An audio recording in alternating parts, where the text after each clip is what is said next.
Próximo domingo, dia 12, estudaremos a lição 2 da revista Adultos da EBD, com base ao tema Somos Cristãos. Glória a Deus.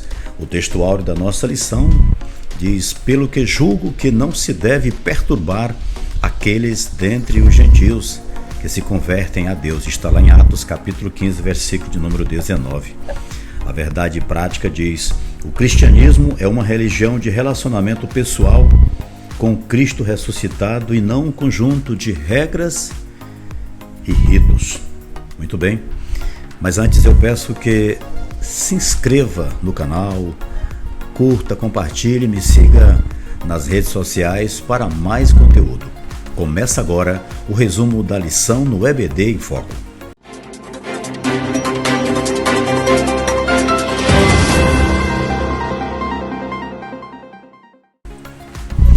O objetivo da lição é apontar a tendência judaizante predominante entre os primeiros cristãos e as pressões sofridas pelos apóstolos por parte dos judaizantes que se opunham ao Evangelho da Graça e também mostrar de que forma a doutrina judaizante se fez ou se faz presente entre os cristãos atualmente. A introdução da lição destaca que, devido à igreja ter iniciado sua história em uma comunidade judaica em Jerusalém, no dia de Pentecostes, recebeu por parte dos judeus influências de ideias e práticas no campo teológico e também no campo ético, levando alguns membros a confundir a lei de Moisés com a graça em Cristo Jesus.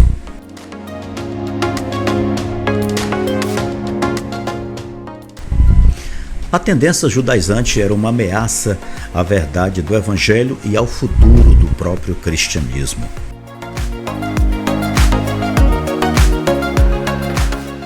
Nesse subtópico, destaca que antes de sua primeira viagem missionária, Paulo viaja pela segunda vez até Jerusalém, não para se reunir com o concílio em convocação feita pelos apóstolos, mas por revelação de Deus, por tratar sobre a pregação e a exposição do Evangelho aos gentios.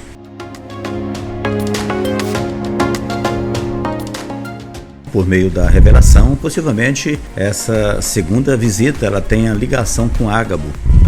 Possivelmente Paulo tenha ido levar donativos para os irmãos pobres lá da Judéia, conforme Atos capítulo 11, versículo 27 a 30, devido a uma grande fome que iria acontecer em todo o mundo.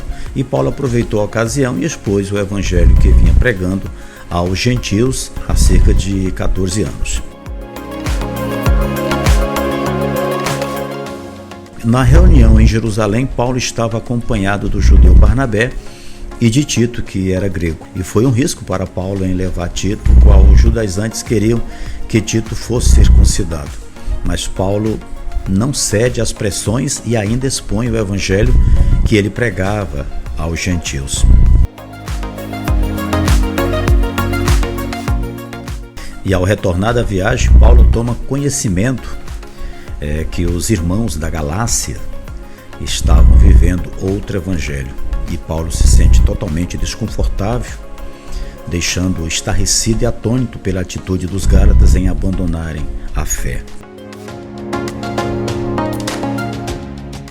Eram falsos irmãos, pois viviam como judeus, adotavam costumes e ritos judaicos, eram eles opositores de Paulo, não enviados por Jerusalém, que era a igreja mãe, e sim por conta própria. Eles eram legalistas dentre os judeus e por isso eram chamados de judaizantes. Eles ensinavam que os gentios deveriam observar a lei de Moisés como condição para a salvação, conforme Atos capítulo 15, versículo 1. E o clima de tensão era muito grande. Paulo e Barnabé foram pressionados pelos judaizantes diante dos demais apóstolos de Jerusalém. Eles se infiltravam, conseguindo furar o bloqueio, e entravam sem serem convidados à reunião. Eles eram inimigos da liberdade cristã do Evangelho de Paulo e do próprio cristianismo.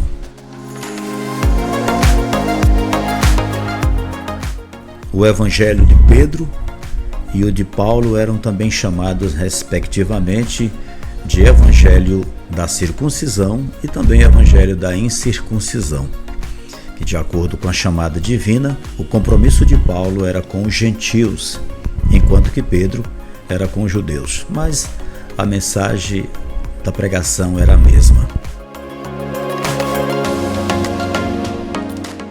Na visão dos apóstolos, ameaçava a liberdade cristã e o perigo de o cristianismo se tornar uma mera seita judaica, pois os judaizantes, de acordo com a nossa lição, alteravam o cerne do Evangelho, colocando a lei como complemento da obra que Jesus efetuou lá no Calvário.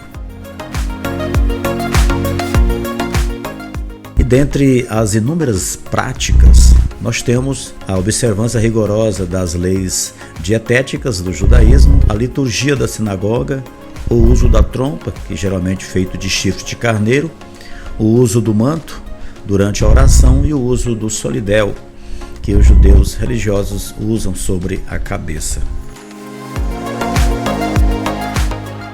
Os judeus, principalmente em Israel, seguem a tradição judaica para preservar a identidade cultural deles.